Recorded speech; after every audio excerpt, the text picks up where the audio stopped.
ఆ మధ్య అమరావతిలో ఎస్సీ ఎస్టీ బీసీ మైనారిటీలు మా మధ్య నివాసం ఉంటే మా సామాజిక వర్గ సమతుల్యత దెబ్బతింటుంది అంటూ కొందరు పెత్తందారులు కేసులు వేశారు.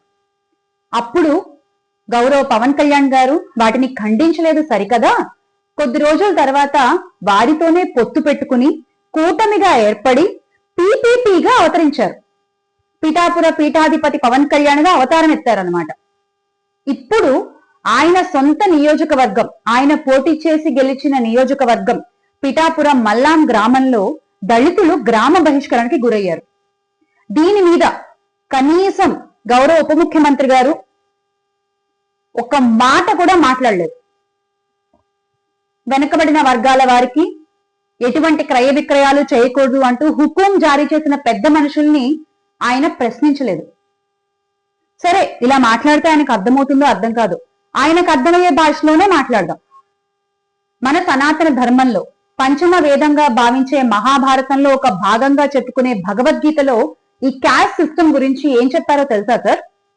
వర్ణ is not based on birth but on an individual qualities అన్నారు. మీరు అనపాలిస్టిక్ సనాతని హిందూగా చెప్పుకుంటూ ఉంటారు కదా, సనాతన ధర్మాన్ని మీరు అమితంగా ప్రచారం చేస్తాను, గౌరవిస్తాను అంటూ చెప్పుకుంటూ ఉంటారు కదా. దీనికి అర్థం నేను ప్రత్యేకంగా వివరించక్కర్లేదు అనుకుంటా మీకు. కేవలం వెనకబడిన వర్గాలకు చెందిన వారిని, ఆ దళితుల్ని అలా వెలివేయడం, గ్రామ బహిష్కరణ చేయడం, కనీస నిత్యవసర సరుకులు కూడా వారికి క్రయ విక్రయాలు లేకుండా చేయడం ఏం ధర్మం సార్ ఇది? ఏం ధర్మం? ఎంతవరకు న్యాయం ఇది? ఇంత జరుగుతుంటే మీరు కనీసం నోరు తెరిచి మాట్లాడరా?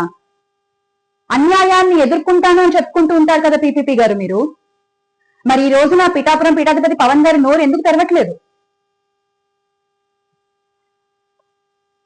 ఈ రోజుల్లో కూడా 2025 సంవత్సరంలో ఉన్నాం మనం. ఈ రోజుల్లో కూడా బడుగు బలహీన వర్గాల్ని అణిచివేయడం, గ్రామ బహిష్కరణలు చేయడం, అంటరానితనాన్ని ప్రోత్సహించడం, మీ మౌనంతో దాన్ని ప్రోత్సహిస్తున్నారు మీరు. అలాంటి మీరు ఈ రోజున ఆంధ్రప్రదేశ్ రాష్ట్రానికి డీసీఎం గా ఉండటం it's an unfortunate. Andhra Pradesh DCM మా నియోజకవర్గానికి సంబంధించిన వ్యక్తి అని పిఠాపురం ప్రజలు గొప్పగా ఫీల్ అయిన రోజు నుంచి ఈయన మా నియోజకవర్గంలో గెలిచిన వ్యక్తి అని అనుకునేటువంటి రోజు వచ్చింది అంటే ఇది అక్కడ ప్రజల కర్మ ఫలితం. కులం చూడకుండా, మతం చూడకుండా, ప్రాంతం చూడకుండా, పార్టీ చూడకుండా పరిపాలన, సంక్షేమ పాలన అందించినటువంటి వ్యక్తి మా పార్టీ అధినేత గౌరవనీయ శ్రీ వైఎస్ జగన్మోహన్ రెడ్డి గారు. అలాంటి పాలన మళ్ళీ త్వరలో ఆంధ్ర రాష్ట్రానికి దక్కుతుంది, దక్కించుకునేలా అక్కడ ప్రజలు చేసుకుంటారు.